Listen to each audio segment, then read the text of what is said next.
평범해 보이는 일상 뒤에 숨겨진 잔혹한 진실보다 더 소름 끼치는 것은 없습니다.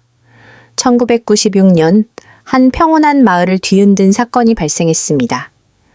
존경받는 학교 교장 선생님이 흔적도 없이 사라진 것입니다. 가족과 제자들, 그리고 온 마을 주민들이 그를 찾아 헤맸지만 시간은 무심하게 흘러 4년이라는 세월이 지났습니다. 2000년의 어느 날 마침내 발견된 것은 차가운 하수구 안 낡은 자루 속에 담긴 뼈만 남은 시신이었습니다. 하지만 사람들을 더 큰 충격에 빠뜨린 것은 범인의 정체였습니다. 20년 가까운 세월을 함께하며 헌신적인 아내로 보였던 여인이 오직 내연남과 함께하기 위해 남편을 살해하고 그 시신을 유기한 것이었습니다. 사랑이라는 이름으로 포장된 가장 잔혹한 배신, 그날의 진실을 지금부터 파헤쳐 보겠습니다. 1990년대 중반, 베트남의 한 시골 마을은 평화롭기 그지없었습니다. 그곳에는 마을 사람들의 두터운 신망을 받는 한 중학교 교장 선생님이 살고 있었습니다. 그는 평생을 교육에 헌신하며 청렴하고 정직한 삶을 살아온 인물로 정평이 나 있었습니다. 그의 아내 역시 마을에서 친절하고 현숙한 여인으로 알려져 있었고, 두 사람은 스을의 자녀를 두고 20년 가까운 세월 동안 남부러울 것 없는 가정을 꾸려왔습니다. 적어도 겉으로 보기에는 그랬습니다. 하지만 그 평화로운 가정의 이면에는 검은 욕망이 자라나고 있었습니다. 1996년의 어느 가을날 밤, 교장 선생님은 갑자기 종적을 감췄습니다. 저녁 식사를 마친 후 잠시 산책을 나간다는 말을 남긴 것이 마지막이었습니다. 다음 날 아침이 되어도 남편이 돌아오지 않자 아내는 눈물을 흘리며 경찰에 신고했습니다. 그녀는 남편이 최근 학교 업무로 스트레스가 많았다며 혹시 나쁜 마음을 먹은 것은 아닌지 걱정된다는 연기를 펼쳤습니다. 경찰은 대대적인 수색 작업을 벌였습니다. 학교 주변 상가들, 강가를 샅샅이 뒤졌지만 그 어디에서도 교장 선생님의 흔적은 발견되지 않았습니다. 실종 사건은 시간이 흐를수록 미궁 속으로 빠져들었습니다. 마을 사람들은 안타까워했습니다. 그렇게 훌륭한 분이 왜 갑자기 사라졌는지 의문을 품으면서도 남겨진 아내를 진심으로 위로했습니다. 아내는 남편을 잃은 슬픔에 잠긴 가련한 여인의 모습으로 살았습니다. 하지만 남편이 사라진 지 불과 몇 달 되지 않아 그녀의 집에 낯선 남자가 드나들기 시작했습니다. 그녀는 그 남자를 먼 친척이라거나 일손을 돕는 사람이라고 소개하며 주위의 의심을 피했습니다. 그러나 그것은 모두 치밀하게 계산된 거짓말이었습니다. 사실 그 남자는 그녀가 오래전부터 몰래 만나온 내연남이었습니다. 교장 선생님이 실종된 지 1년, 2년이 지나면서 사람들의 기억 속에서 사건은 점차 흐릿해져 갔습니다. 경찰 수사도 진척 없이 중단된 상태였습니다. 하지만 아내는 남편의 실종을 이용해 자신의 욕망을 채워나갔습니다. 남편의 명의로 된 재산을 정리하고 내연남을 집으로 들여 마치 주인처럼 행세하게 했습니다. 주변에서 수군거리는 소리가 들렸지만 그녀는 남편이 돌아오지 않는 상황에서 홀로 집안을 이끌어가기 위해 어쩔 수 없는 선택이라며 당당하게 맞섰습니다. 사실 그녀의 범행은 매우 치밀했습니다. 사건 당일 밤, 그녀는 남편의 술잔에 미리 준비한 수면제를 섞었습니다. 평소 아내를 믿고 의심치 않았던 교장 선생님은 깊은 잠에 빠져들었고 그것이 그의 마지막 잠이 되었습니다. 그녀는 잠든 남편을 살해한 뒤 미리 준비한 커다란 자루에 시신을 담았습니다. 그리고 모두가 잠든 깊은 밤, 내연남과 함께 시신을 근처 하수구 깊숙한 곳으로 옮겨 유기했습니다.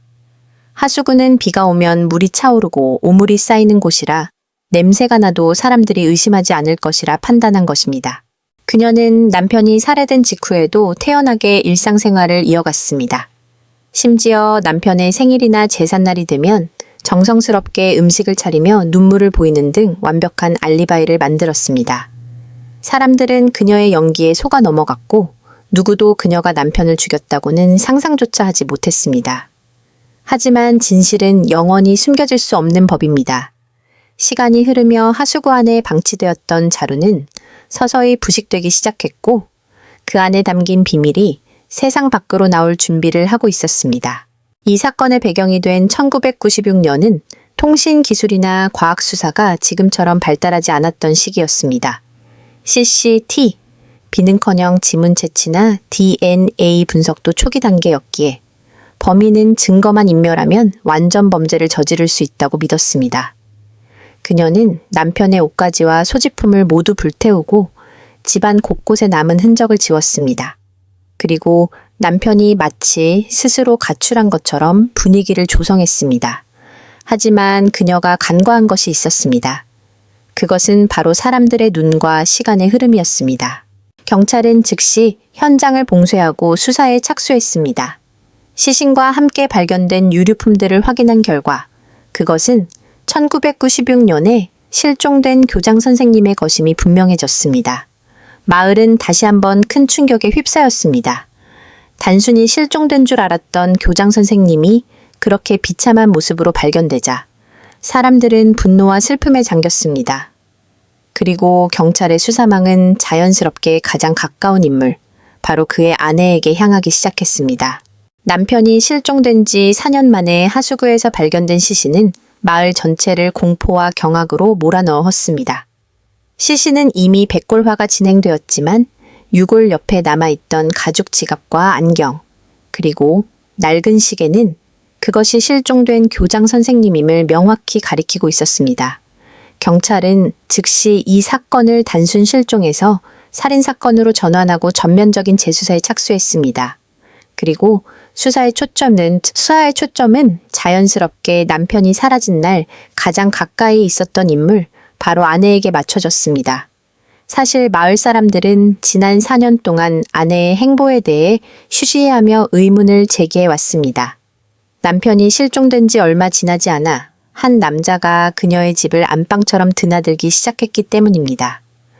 그 남자는 누구였을까요? 그들의 관계는 언제부터 시작된 것일까요? 이야기는 사건이 발생하기 수년 전으로 거슬러 올라갑니다. 교장 선생님과 아내의 결혼 생활은 초기에는 매우 평탄했습니다. 남편은 지역사회에서 존경받는 교육자로서 자부심이 강했고 집안일보다는 학교 일과 지역 발전에 더 많은 시간을 쏟았습니다. 아내는 그런 남편을 묵묵히 내조하는 것처럼 보였지만 마음속 깊은 곳에서는 공허함과 외로움이 자리 잡고 있었습니다. 남편의 청렴함은 경제적인 풍요보다는 명예를 중시했기에 화려한 삶을 꿈꿨던 아내에게는 불만족스러운 부분도 있었습니다. 그러던 중 그녀는 우연히 마을에 새로 이사온 한 남자를 만나게 됩니다. 그는 남편과는 정반대의 성격을 가진 인물이었습니다. 거칠지만 자유분방하고 아내의 외로움을 교묘하게 파고드는 화술을 지닌 사람이었습니다. 두 사람의 만남은 처음에는 가벼운 대화로 시작되었지만 이내에 걷잡을 수 없는 불륜 관계로 발전했습니다. 아내는 남편이 학교에 간 사이 집으로 내연남을 불러들였고 심지어 남편의 돈을 빼돌려 내연남의 사업 자금이나 유흥비로 쓰기까지 했습니다. 20년 가까이 쌓아온 부부의 신뢰는 이미 밑바닥부터 썩어 들어가고 있었습니다. 하지만 교장 선생님은 아내를 너무나 믿었기에 그녀의 행동에서 이상함을 전혀 눈치채지 못했습니다. 오히려 아내가 갑자기 친절해지거나 평소보다 화장을 진하게 하는 것을 보고 단순히 기분이 좋은 것이라 생각하며 넘어갔습니다. 이러한 남편의 순진함은 아내에게 죄책감을 주기보다는 오히려 범행을 저지르기 쉬운 환경을 만들어 주었습니다. 내연남과의 관계가 깊어질수록 아내는 대담해졌습니다. 그녀는 이제 단순히 몰래 만나는 것에 만족하지 않았습니다. 그녀는 내연남과 합법적인 부부처럼 대낮에도 당당히 거리를 다니고 싶어 했고 남편이 일궈놓은 모든 재산과 집을 내연남과 함께 차지하고 싶다는 무서운 욕망을 품게 되었습니다. 하지만 이혼은 해결책이 아니었습니다. 당시 사회적 분위기에서 교장 선생님의 아내가 외도로 이혼을 요구하는 것은 모든 것을 포기해야 한다는 뜻이었고 남편 또한 결코 순순히 이혼해 줄 사람이 아니었기 때문입니다.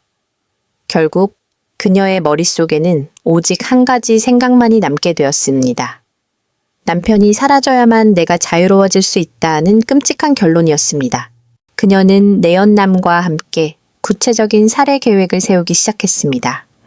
처음에는 사고사로 위장할까 생각도 했지만 좁은 시골 마을에서 사고사는 의심을 사기 쉽다고 판단했습니다. 결국 그들이 선택한 방법은 완전한 실종이었습니다. 시신만 찾지 못한다면 증거가 없을 것이고 시간이 지나면 자연스럽게 잊힐 것이라고 믿었습니다. 그들은 범행 날짜를 남편이 학교 업무로 늦게 귀가하기로 예정된 날로 정했습니다. 그날은 비가 예보되어 있었고 마을 사람들의 왕래가 적을 것으로 예상되었습니다.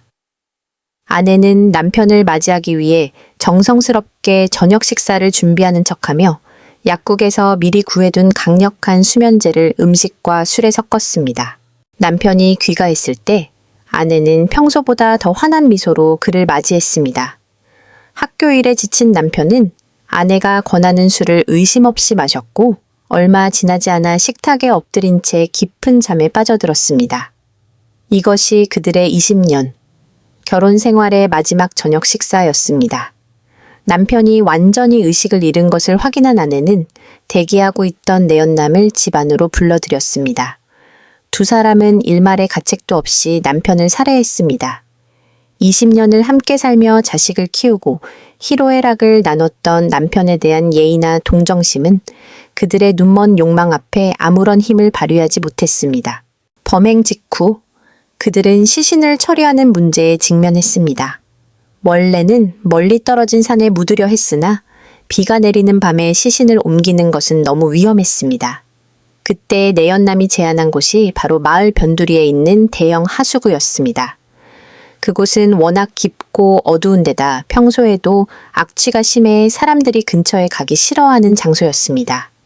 그들은 남편의 시신을 미리 준비한 튼튼한 비료포대에 담고 입구를 단단히 봉했습니다. 그리고 어둠을 틈타 시신을 채 싣고 하수구로 향했습니다. 차가운 빗줄기가 그들의 범죄를 숨겨주는 듯 쏟아지는 가운데 그들은 무거운 자루를 하수구 깊숙한 곳으로 던져버렸습니다. 다음 날 아침 아내는 세상에서 가장 불쌍한 아내로 변신했습니다. 그녀는 머리를 헝클어뜨리고 옷매무새를 어지럽힌 채 이웃집 문을 두드리며 남편이 밤새 돌아오지 않았다고 울부짖었습니다. 경찰서로 달려가 신고를 할 때도 그녀의 연기는 완벽했습니다. 우리 남편은 그럴 사람이 아니에요. 분명 무슨 일이 생긴 게 틀림없어요. 라고 소리치며 실신하는 척까지 했습니다. 경찰과 마을 사람들이 산을 뒤지고 강바닥을 수색하는 동안 그녀는 속으로 쾌재를 불렀습니다. 시신은 이미 아무도 찾지 못할 하수구 깊은 곳에 있었으니까요. 실종 수사가 길어지자 그녀는 교묘하게 여론을 조작했습니다. 남편이 학교 공급 문제로 고민이 많았다거나 사실은 다른 지역에 여자가 있었다는 식의 헛소문을 퍼뜨려 남편의 가출 가능성을 시사했습니다. 사람들은 설마 아내가 그런 거짓말을 할 것이라고는 생각지 못하고 그녀의 말을 믿기 시작했습니다. 존경받던 교장 선생님의 명예는 그렇게 아내의 손에 의해 서서히 더럽혀졌습니다. 그리고 얼마 지나지 않아 그녀는 기다렸다는 듯이 내연남을 자신의 집으로 정식으로 불러들였습니다. 남편도 없는데 무서워서 혼자 못 살겠다. 친척에게 도움을 받기로 했다는 핑계를 대며 말입니다. 그렇게 4년이라는 시간 동안 그녀는 남편을 죽인 집에서 내연남과 함께 남편의 재산을 탕진하며 호의호식했습니다.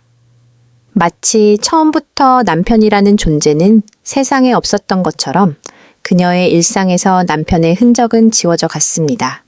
하지만 하수구 속에 던져진 자루는 썩지 않았고 남편의 억울한 영혼은 차가운 물속에서 진실이 밝혀질 날만을 기다리고 있었습니다. 마을 사람들의 의심이 옅어지고 범죄가 완벽하게 은폐되었다고 믿으며 두 사람이 승리감에 취해 있을 게이슬의 운명의 수레바퀴는 그들을 파멸의 길로 인도하기 시작했습니다. 2000년의 공사 현장에서 그 자루가 발견되지 않았더라면 이 잔혹한 진실은 영영 어둠 속에 묻혔을지도 모릅니다. 2000년의 어느 무더운 여름날, 마을 하수구 정비 공사 현장에서 발견된 검은 자루는 평화로웠던 마을을 다시 한번 공포로 몰아넣었습니다. 자루 속에서 나온 것은 참혹하게 부패한 유골과 낡은 옷가지들이었지만 경찰은 직감적으로 이것이 4년 전 실종된 교장 선생님이라는 사실을 알아차렸습니다. 시신이 발견된 장소는 교장 선생님의 자택에서 그리 멀지 않은 곳이었습니다. 범인은 멀리 이동하기보다는 가장 가까운 곳, 그리고 누구도 들여다보지 않을 법한 오물 속에 시신을 숨기는 대담함을 보였습니다.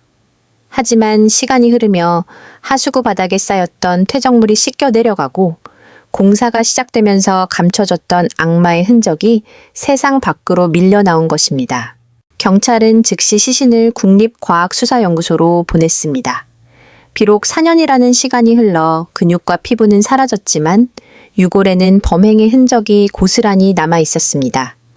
두개골에 가해진 둥이의 흔적, 그리고 저항할 틈도 없이 당했다는 것을 증명하듯 뼈 곳곳에 남은 미세한 흔적들은 이것이 단순 실종이나 자살이 아닌 명백한 타살임을 입증했습니다.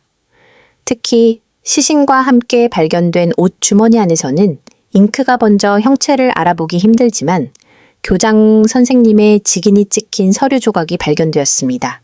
이는 발견된 시신이 실종된 그분님을 확인시켜주는 결정적인 증거가 되었습니다. 경찰 수사팀은 4년 전의 수사 기록을 다시 꺼내 들었습니다. 당시 기록에는 아내의 진술이 핵심이었습니다. 남편이 밤늦게 산책을 나갔다가 돌아오지 않았다는 그녀의 말 한마디에 수사는 실종과 가출 가능성에 무게를 두었습니다. 하지만 시신이 집 근처 하수구에서 발견된 이상 범인은 지리적 여건에 매우 밝고 시신을 운반할 수 있는 수단을 가진 인물로 좁혀졌습니다. 형사들은 다시 마을을 돌며 탐문 수사를 시작했습니다. 4년 전에는 슬픔에 잠긴 미망인을 배려하느라 묻지 못했던 질문들을 던지기 시작했습니다. 교장 선생님이 사라진 후 그 집에 살던 남자는 누구입니까? 두 사람의 관계는 어떠했습니까? 이웃들의 증언은 충격적이었습니다. 남편이 사라진 지 불과 몇 달 되지 않아 한 남자가 집을 드나들기 시작했고 심지어 동거까지 했다는 사실이 드러났습니다. 아내는 마을 사람들에게 그 남자를 어려운 일을 돕는 친척이라고 소개했지만 밤마다 들려오는 웃음소리와 다정한 모습은 결코 친척 관계의 그것이 아니었습니다. 경찰은 그 남자의 신원을 파악했습니다. 그는 마을 외곽에 살던 정과가 있는 인물로 교장 선생님이 실종되기 전부터 아내와 은밀한 관계를 맺어왔다는 정황이 포착되었습니다. 수사팀은 이제 아내와 그 내연남을 유력한 용의자로 지목하고 그들의 알리바이를 재검토했습니다. 경찰이 아내를 소환했을 때 그녀의 태도는 4년 전과는 180도 달랐습니다. 처음에는 남편의 시신이 발견되었다는 소식에 가짜 눈물을 흘리며 비통해하는 척했지만 형사들이 내연남과의 관계를 집중적으로 추궁하자 급격히 당황하기 시작했습니다. 남편이 죽었는데 어떻게 다른 남자를 집으로 들일 수 있었느냐는 형사의 날카로운 질문에 그녀는 혼자 살기 무서워 도움을 받은 것뿐이다 라며 횡설수설했습니다. 하지만 그녀의 목소리는 떨리고 있었고 눈동자는 불안하게 흔들렸습니다. 그녀는 범행을 완벽하게 숨겼다고 믿었지만 4년 만에 돌아온 남편의 유골 앞에서는 그 어떤 거짓말도 무색해졌습니다. 경찰은 내연남도 동시에 소환하여 격리신문을 진행했습니다. 두 사람의 진술은 조금씩 어긋나기 시작했습니다. 아내는 남편이 실종되던 날 밤 내연남이 집에 없었다고 주장했지만 내연남은 그날 밤 아내의 전화를 받고 집 근처까지 갔었다고 말하는 등 치명적인 허점이 드러났습니다. 형사들은 이 빈틈을 놓치지 않았습니다. 당신들이 시신을 담았던 그 자루, 어디서 났지? 하수구까지 시신을 옮길 때 썼던 차는 누구의 소유였나? 압박 수사가 이어지자 내연남의 안색이 창백해졌습니다. 그는 아내만큼 치밀하지 못했고 서서히 무너져 내리고 있었습니다. 수사팀은 아내의 집을 다시 압수수색했습니다. 비록 4년이 지났지만 범죄의 흔적은 집안 곳곳에 숨어 있을 것이라 확신했습니다. 침실 벽지 뒤쪽 그리고 마룻바닥 틈새를 정밀 조사하던 중 루미놀 반응 검사에서 희미한 혈흔 반응이 나타났습니다. 오랜 시간이 흘렀지만 벽을 타고 스며들었던 혈액의 성분은 완전히 사라지지 않았던 것입니다. 이는 남편이 밖에서 실종된 것이 아니라 집 안에서 변을 당했음을 보여주는 강력한 물리적 증거였습니다. 증거가 하나둘 모이자 아내의 방어막은 무너지기 시작했습니다. 그녀는 끝까지 자신은 모르는 일이라며 반락했지만 경찰이 내연남의 자백 가능성을 언급하며 심리전을 펼치자 결국 고개를 떨구었습니다. 20년이라는 세월 동안 남편이 일궈온 명예와 재산을 한순간에 가로채려 했던 그녀의 탐욕이 결국 4년 만에 부메랑이 되어 돌아온 것입니다. 그녀는 자신이 남편의 술에 수면제를 탔던 순간부터 내연남과 함께 남편의 숨통을 끊고 자루에 담아 하수구로 던졌던 그 끔찍한 밤의 기억을 하나씩 털어놓기 시작했습니다. 아내의 진술에 따르면 그녀는 남편의 성실함과 엄격함이 싫었다고 합니다. 남편은 항상 교육자로서의 품위를 강조하며 아내에게 절약과 희생을 요구했지만 그녀는 화려한 옷을 입고 돈을 마음껏 쓰며 살고 싶어 했습니다. 그런 그녀에게 다가온 내연남은 달콤한 유혹이었고 두 사람은 남편의 재산을 가로채 새로운 삶을 살겠다는 악마 같은 계약을 맺었습니다. 남편은 죽어가는 그 순간까지도 자신이 가장 사랑하고 믿었던 아내가 자신을 배신했다는 사실을 알지 못했을 것입니다. 경찰 조사 결과 그녀는 남편을 죽인 후에도 남편의 연금과 저축액을 계속해서 인출해 사용해왔음이 드러났습니다. 남편의 시신이 차가운 오물 속에 방치되어져 있는 동안 그녀는 그 돈으로 내연남과 여행을 다니고 비싼 물건을 샀습니다.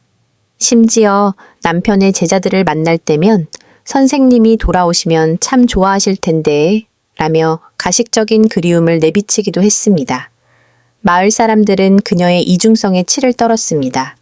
어떻게 사람이 20년을 함께한 반려자에게 이토록 잔인할 수 있는지, 인간의 욕망이 어디까지 타락할 수 있는지를 보여주는 대목이었습니다. 하지만 진실의 승리는 그리 멀지 않았습니다. 시신이 발견된 지 단 몇 주 만에 경찰은 모든 증거를 확보했고 아내와 내연남은 살인 및 사체유기 혐의로 정식 기소되었습니다.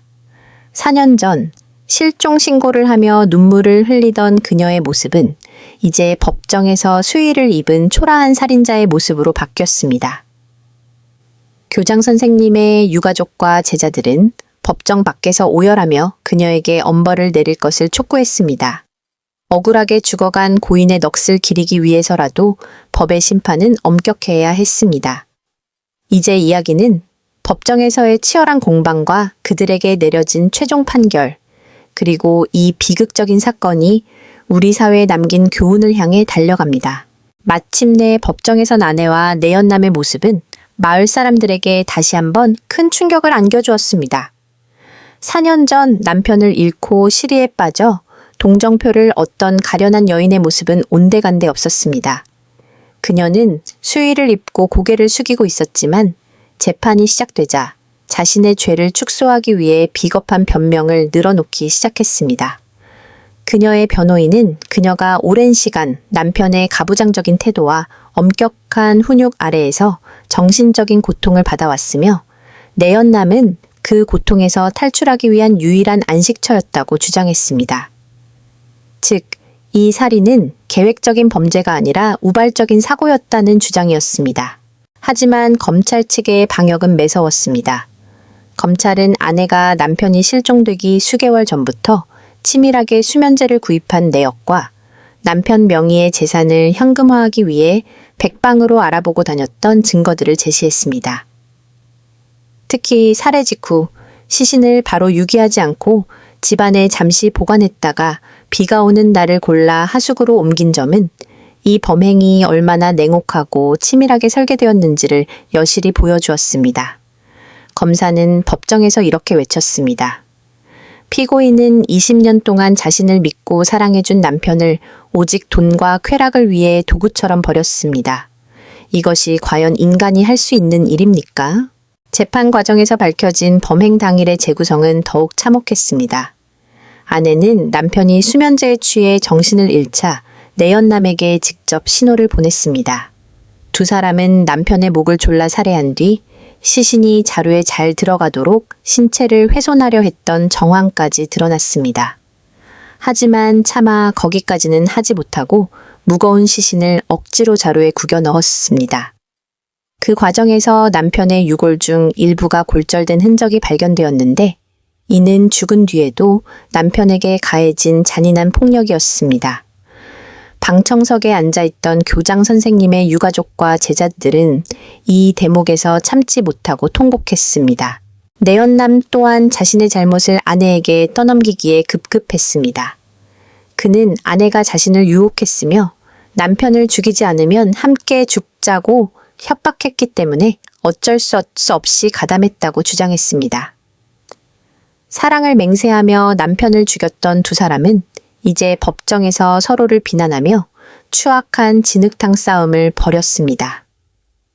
욕망으로 맺어진 관계가 얼마나 모래성처럼 쉽게 무너지는지를 보여주는 비참한 광경이었습니다. 아내는 내연남의 배신에 분노하며 법정에서 소리를 지르기도 했고 그 과정에서 숨겨졌던 가식적인 가면이 완전히 벗겨졌습니다. 사건의 잔혹함이 알려지자 베트남 전역은 들끓었습니다. 교육자로서 평생을 헌신한 인물이 가장 가까운 사람에게 배신당해 하수구에서 발견되었다는 사실은 많은 이들에게 트라우마를 남겼습니다.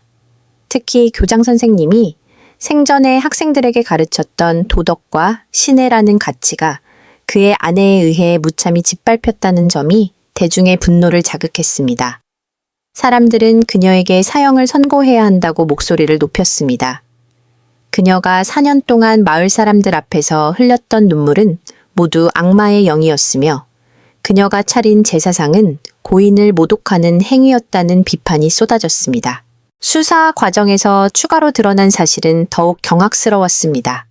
아내는 남편이 실종된 기간 동안 남편의 도장을 도용해 여러 통의 가짜 편지를 작성해 두었습니다. 혹시라도 경찰이 다시 수사를 시작하면 남편이 다른 도시에서 잘 살고 있다는 증거로 제시하기 위함이었습니다. 그녀는 남편의 필체를 연습하기까지 했으며 치밀하게 알리바이를 조작해 나갔습니다.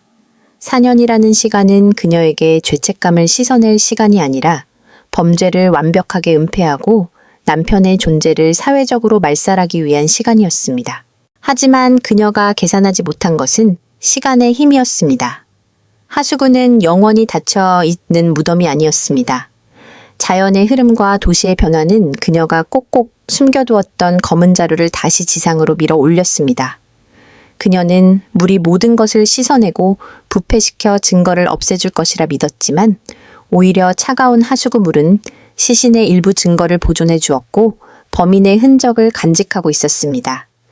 그녀의 오만함이 결국 스스로를 파멸의 구렁텅이로 몰아넣은 것입니다. 재판이 진행될수록 그녀의 범죄 행각은 양파 껍질처럼 계속해서 벗겨졌습니다. 내연남과의 부적절한 관계를 유지하기 위해 남편의 퇴직금까지 미리 손을 댔다는 사실이 확인되었고 남편이 사라진 뒤에는 마치 승리자처럼 집안 인테리어를 바꾸고 남편의 흔적을 하나씩 지워나갔던 행동들이 증언을 통해 드러났습니다. 그녀는 남편의 목숨을 앗아간 것뿐만 아니라 그가 평생 쌓아온 명예와 기억까지도 모두 지워버리려 했습니다. 법정의 공방은 수개월 동안 이어졌습니다.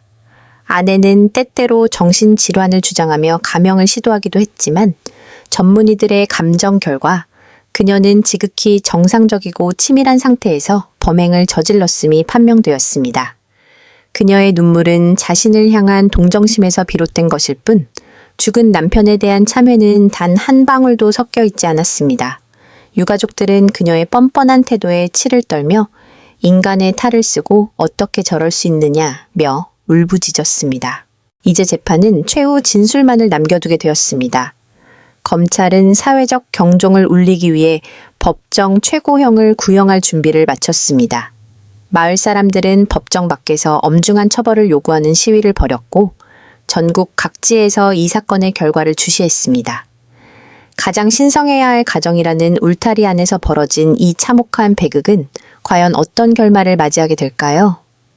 진실은 밝혀졌지만 고인이 겪었을 배신감과 공포는 그 무엇으로도 보상받을 수가 없었습니다. 이야기는 이제 최종 판결과 그 이후의 씁쓸한 뒷이야기를 향해 나아갑니다. 침묵만이 가득한 법정안, 재판장의 입술이 움직이기 시작했을 때 모든 이들의 숨소리조차 잦아들었습니다. 4년이라는 긴 세월 동안 하수구의 차가운 물속에 잠겨있던 진실이 마침내 법의 심판대 위에 올랐습니다. 재판부는 판결문을 통해 피고인들의 범행이 단순히 우발적인 살인이 아니라 탐욕과 배신으로 점철된 극악무도한 계획범죄임을 분명히 했습니다. 특히 아내에 대해서는 20년을 함께한 배우자를 살해하고 시신을 우물 속에 유기한 것도 모자라 4년 동안 유가족과 사회를 기만한 행위는 인륜을 저버린 처사라며 엄중히 꾸짖었습니다. 결국 아내와 내연남에게는 법이 허용하는 가장 무거운 중형이 선고되었습니다. 판결이 내려지는 순간 아내는 바닥에 주저앉아 비명을 지르며 오열했지만 그 눈물에 동정하는 이는 아무도 없었습니다. 그것은 남편에 대한 참회의 눈물이 아니라 자신의 화려했던 욕망이 무너진 것에 대한 절망의 몸부림이었기 때문입니다. 내연남 역시 멍한 표정으로 허공을 응시하며 자신의 인생이 끝났음을 직감했습니다. 한때 사랑이라 믿었던 그들의 뒤틀린 집착은 결국 차가운 철창 안에서 끝을 맺게 되었습니다. 사건이 마무리된 후 교장 선생님의 유해는 비로소 차가운 자루를 벗어나 따뜻한 햇살이 비치는 곳에 안치되었습니다. 그의 장례식에는 생전 그를 따랐던 수많은 제자와 동료 교사들이 참석해 마지막 길을 배웅했습니다. 사람들은 눈물을 흘리며 그가 평생 보여주었던 올바른 가르침을 추억했습니다.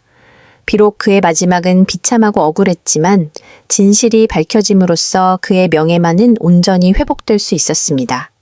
하지만 남겨진 자녀들과 유가족들의 마음속에 남은 상처는 평생 지워지지 않을 흉터가 되었습니다. 아버지를 죽인 범인이 어머니라는 사실은 그들에게 그 어떤 형벌보다도 가혹한 고통이었습니다. 이 사건은 우리 사회에 강렬한 경종을 울렸습니다. 인간의 욕망이 통제를 잃었을 때 얼마나 잔인해질 수 있는지, 그리고 가장 믿었던 사람의 배신이 한 인간의 삶을 얼마나 처참하게 무너뜨릴 수 있는지를 똑똑히 보여주었습니다. 부부라는 이름으로 맺어진 인연이 서로의 욕망을 채우기 위한 도구로 전락했을 때 가정은 안식처가 아닌 범죄의 현장이 될 수 있다는 사실은 많은 이들에게 큰 충격을 주었습니다.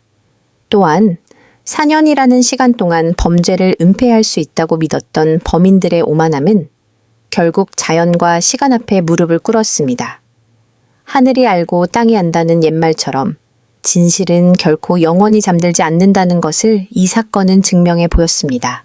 시간이 흘러 1996년의 그날 밤은 이제 사람들의 기억 속에서 희미해졌을지도 모릅니다.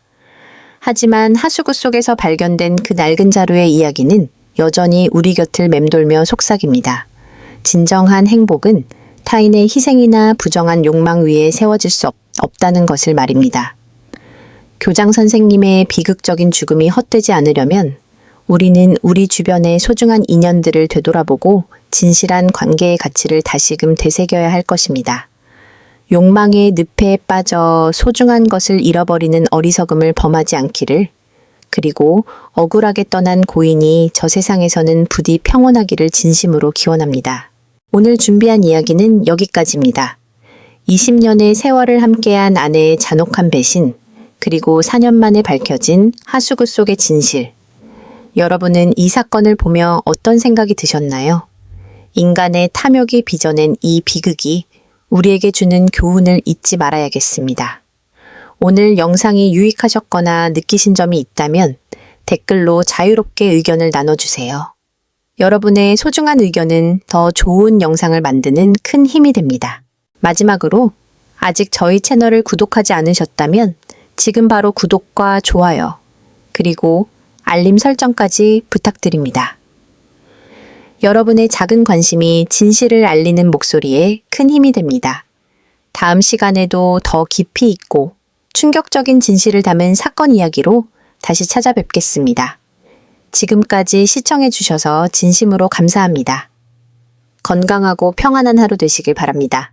사건의 모든 전말이 드러나고 가해자들에게 엄중한 법의 심판이 내려졌지만 이 사건이 남긴 파장은 수년이 지난 뒤에도 가라앉지 않았습니다.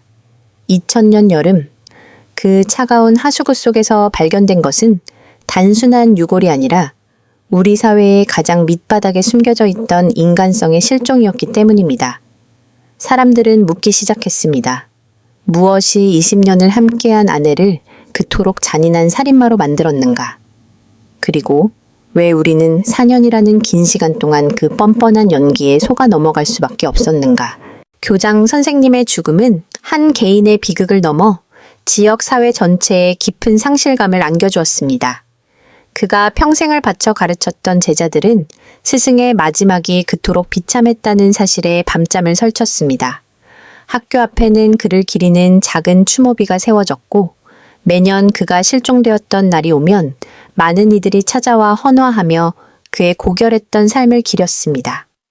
반면 아내와 내연남은 차가운 감옥 안에서 서서히 잊혀갔습니다. 그들이 갈망했던 자유와 재산, 그리고 사랑이라 믿었던 탐욕은 결국 철창이라는 부메랑이 되어 돌아왔고 그들의 이름은 마을에서 지워야 할 치욕의 상징이 되었습니다. 범죄 전문가들은 이 사건을 분석하며 평범함 속에 숨겨진 악의 평범성에 주목했습니다. 아내는 주변에서 흔히 볼 수 있는 친절한 이웃이었고 헌신적인 어머니였으며 품위 있는 교장의 부인이었습니다. 하지만 그 평범한 가면 뒤에는 자신의 욕망을 위해서라면 타인의 생명조차 수단으로 여기는 냉혹함이 도사리고 있었습니다. 이는 우리 사회가 겉으로 보이는 모습만으로 사람을 판단하는 것이 얼마나 위험한지를 시사합니다. 또한 진실을 외면한 채 순간의 쾌락을 쫓는 행위가 결국 어떤 파멸을 불러오는지를 보여주는 가장 극단적인 사례로 남았습니다. 우리는 이 사건을 통해 기억의 힘을 다시금 깨닫습니다. 만약 마을에 하수구 공사가 없었더라면, 만약 한 인부의 예리한 눈길이 없었더라면 교장 선생님은 영원히 가출한 파렴치한이라는 누명을 쓴 채 어둠 속에 묻혀 있었을지도 모릅니다. 하지만 진실은 마치 살아있는 생명체와 같아서 아무리 깊은 곳에 가두고 무거운 돌로 눌러놓아도 언젠가는 반드시 수면 위로 떠오릅니다. 4년이라는 시간은 범인들에게는 안도의 시간이었을지 모르나 진실에게는 세상으로 나오기 위해 힘을 기르는 시간이었습니다. 이제 하수구의 물은 다시 흐르고 마을은 겉보기엔 예전의 평온을 되찾은 듯합니다. 하지만 이 사건을 기억하는 이들은 압니다. 우리가 사는 세상 곳곳에는 아직 밝혀지지 않은 수많은 진실이 숨어 있을지도 모른다는 것을 말입니다. 이 이야기는 단순한 범죄의 실화가 아닙니다. 그것은 인간의 양심에 대한 시험이자 우리가 잊지 말아야 할 도덕적 가치에 대한 엄중한 경고입니다. 사랑이라는 이름으로 행해지는 배신, 욕망이라는 이름으로 정당화되는 폭력은 결코 용납될 수 없음을 우리는 이 사건의 결말을 통해 확인했습니다. 고인이 된 교장 선생님이 남긴 마지막 유품인 낡은 시계는 지금도 멈춘 채로 남아 있습니다. 그 시계가 멈춘 순간 그의 삶도 멈췄지만 그가 세상에 남긴 교훈은 여전히 흐르고 있습니다. 정직하게 살고자 했던 한 남자의 삶을 짓밟은 자들은 영원히 고통받을 것이며 진실을 밝히기 위해 노력한 이들의 의지는 정의의 상징으로 기억될 것입니다. 이 비극적인 사건이 우리에게 남긴 마지막 메시지는 명확합니다. 가장 가까운 곳에 있는 진실을 소중히 여기고 눈앞의 탐욕에 눈이 멀어 인간의 길을 벗어나지 마라. 시청자 여러분, 오늘 1996년부터 2000년까지 이어진 이 길고도 잔혹한 사건의 전말을 함께 지켜보셨습니다. 누군가에게는 그저 옛날 이야기일 수 있지만 누군가에게는 지금도 현재 진행형인 아픔일 것입니다. 우리는 이 사건을 통해 인간 내면의 빛과 어둠을 동시에 보았습니다. 여러분은 과연 진실의 힘을 믿으시나요? 아니면 여전히 어딘가에 숨겨진 또 다른 자료가 있을지도 모른다고 생각하시나요? 지금까지 긴 이야기를 함께 해주셔서 감사합니다. 여러분의 관심이 억울한 죽음을 위로하고 정의를 바로 세우는 데 큰 밑거름이 됩니다. 영상이 가슴에 울림을 주었다면 주변 분들과 공유해 주시고 이런 비극이 되풀이되지 않도록 우리 사회의 도덕적 감수성을 키우는 계기가 되었으면 합니다. 오늘 영상이 여러분께 깊은 생각거리를 던져주었다면 구독과 좋아요로 저희 채널을 응원해주세요. 여러분의 작은 실천이 더 많은 진실을 세상에 알리는 큰 빛이 됩니다. 알림 설정까지 잊지 마세요. 그럼 저는 다음 영상에서 더욱 놀랍고 의미 있는 이야기로 찾아뵙겠습니다. 시청해주셔서 진심으로 감사합니다.